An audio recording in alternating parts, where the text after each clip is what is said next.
जो खित्ते के अंदर जो है, मैंने आपसे कहा ना कि बड़ी तब्दीलियां तेजी के साथ रोनुमा हो रही हैं। तो ये जो है ये मुलाकात हुई है जयशंकर जो इंडियन फॉरेन मिनिस्टर हैं और चाइना के जो फॉरेन मिनिस्टर हैं वांग यी की। पहली बार है कि पिछले 75 सालों में कार्ड्स भारत के हाथ में है, चाइना के हाथ में नहीं है। मतलब दुनिया में कोई ऐसा फोरम नहीं है जो इंडिया के बगैर जो है वो चलेगा। चाइना को भी इंडिया की जरूरत है, जो है वो अमेरिका को भी इंडिया की जरूरत है और रशिया को भी इंडिया की जरूरत है।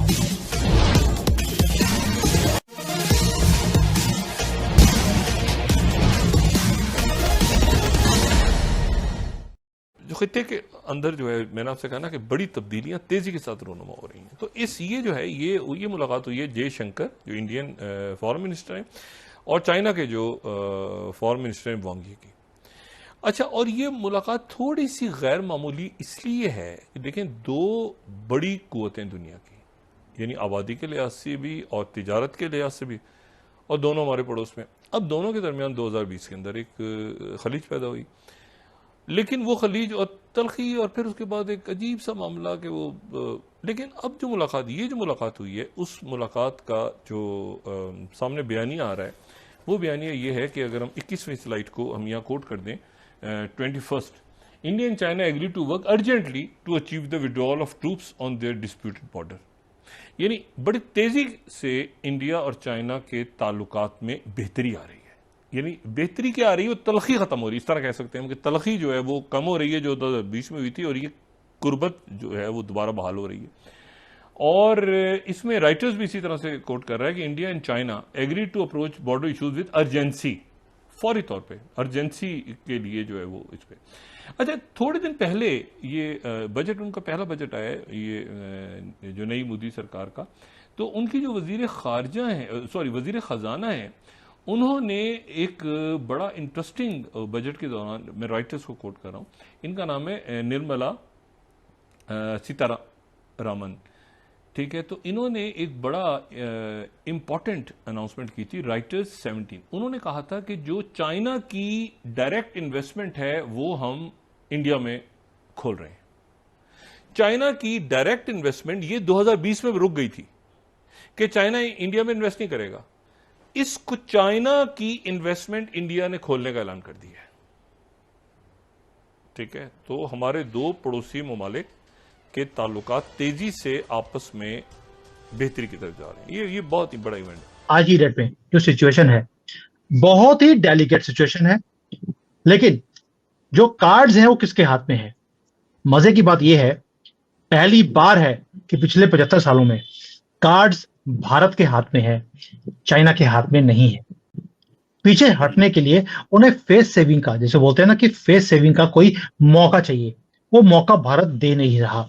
उन्हें है कि यहां पर हमारे जो फौजी हैं उन्हें 20-30 लोगों को मारकर वो पीछे भाग जाएंगे, ये बोलकर कि देखिए हमने तो वहां पर लोगों को मार दिया।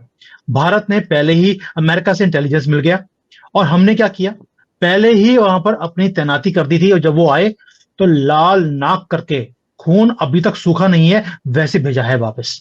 तो इसलिए फेस सेविंग इनको नहीं मिल रही और ना ही हम देने वाले हैं। चाइनीज जो फॉरेन मिनिस्टर्स हैं, ये आसियान फ्रेमवर्क के तहत ये इकट्ठे हैं इस वक्त।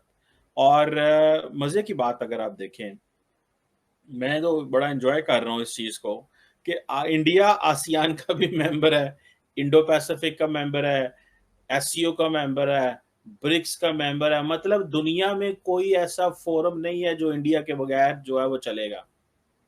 चाइना को भी इंडिया की जरूरत है, ये पहले बातें मैं कर चुका हूं, चाइना को भी इंडिया की जरूरत है, ठीक है जी। और जो है वो अमेरिका को भी इंडिया की जरूरत है और रशिया को भी इंडिया की जरूरत है। और इसमें जो है फिर ब्रुकिंग्स, सारे अमेरिकन देख रहे हैं, ये इसकी चंद रोज पहले की जो रिपोर्ट है, क्योंकि इसको, ये जो बर्फ पिघल रही है, इसको लिंक करें उस जो प्राइम मिनिस्टर मोदी का दौरा था रशिया के साथ, जो रशिया में दौरा भी हुआ था, जो अलग से गए थे रशिया। और तो उस रशिया के दौरे में रशिया का रोल प्ले कर रहा है चाइना और इंडिया के दरमियान, या वैसे भी तो इनकी आपस में आखिरी मुलाकात तो इनके भी इसी महीने दूसरी मुलाकात है। पहले काजाकिस्तान में एससीओ के मरले पे हुई थी और अभी एक अब हुई है जिसमें ट्रूप्स की। ब्रुकिंग्स की बड़ी इंटरेस्टिंग रिपोर्ट चंद रोज पहले आई थी, is there going to be in India China deal. अच्छा, अमेरिका इसको देख रहा है ना कि मामलात आगे पीछे दाएं बाएं। तो एक ये बड़ा इंपॉर्टेंट मामलात हैं जो इंडिया और चाइना के दरमियान तल्खी खत्म हो रही है और इसके असरात पूरी दुनिया पे पड़ेंगे, पूरी दुनिया पे। दूसरी जो है वो जो इटालियन प्राइम मिनिस्टर हैं जॉर्जिया मेलोनी, वो इटली जिसने दिसंबर में कहा था कि हम अलग हो रहे हैं बेल्ट एंड रोड से। देखें अभी प्रीमियर शी जिनपिंग ने दौरा किया है ना यूरोप का, तो वो हंगरी गए थे, वो जो है फ्रांस गए थे, वो तो लेकिन यह है कि वो इटली ने जो है वो ऐलान किया कि हम बेल्ट एंड रोड से हट रहे हैं। अच्छा, उसके बाद जो है वो अब इस मरहले पे कल से 3 रोज का दौरा इटालियन प्राइम मिनिस्टर जो हैं जॉर्जिया मेलोनी वो शुरू कर रही हैं चाइना का। और इस चाइना के दौरे से पहले जो ग्लोबल टाइम्स है, ये बड़ी इंटरेस्टिंग बात, ग्लोबल टाइम्स ये कह रहा है कि Italy is Meloni to visit China likely to clear misunderstandings over Belt and Road Initiative withdrawal। ये हट गया था पीछे जो इटली है वो उसने अपने आप को विड्रॉ कर लिया था बेल्ट एंड रोड इनिशिएटिव से अभी पिछले साल। तो अब इशू ये है कि इटली का क्या, इटली क्योंकि ग्लोबल टाइम्स कह रहा है कि अच्छा ये चाइना के जो ली क्वांग जो उनके प्राइम मिनिस्टर उनकी दावत पे दौरा कर रही है इटालियन प्राइम मिनिस्टर, लेकिन ये शी जिनपिंग की मेहमान होंगी और बड़ा जबरदस्त इनका इस्तकबाल होगा। क्या इटली जो है ये वो जॉर्जिया मेलोनी है, वो जो राइट विंग और सारा इटालियन पूरा, क्या ये इटली दोबारा बेल्ट एंड रोड का हिस्सा बनने जा रहा है, जो कि ग्लोबल टाइम्स कह रहा है कि बनने जा रहा है। ये ग्लोबल टाइम्स तरह नहीं छापता, मिसअंडरस्टैंडिंग थी, तो वो कह रहा है कि मिसअंडरस्टैंडिंग थी दोनों मुल्कों की, तो इसलिए वो आ रही हैं कि वो मिसअंडरस्टैंडिंग खत्म करें। ये बड़े इंटरेस्टिंग डेवलपमेंट्स हैं जो ग्लोबली और रीजनली हो रही हैं। अब तरीका क्या है? तरीका यह है कि चाइना कभी भी पीछे नहीं हटेगा, आपको फेस सेविंग देनी नहीं है, हम भी टेम्परेचर को इंक्रीज करते जा रहे हैं। भाई ना तो कोई डायरेक्ट फ्लाइट है चाइना और भारत की, हर रोज की 10 फ्लाइटें आती थी इनके बड़े बड़े शहरों से, कोई भी नहीं है आज की डेट में।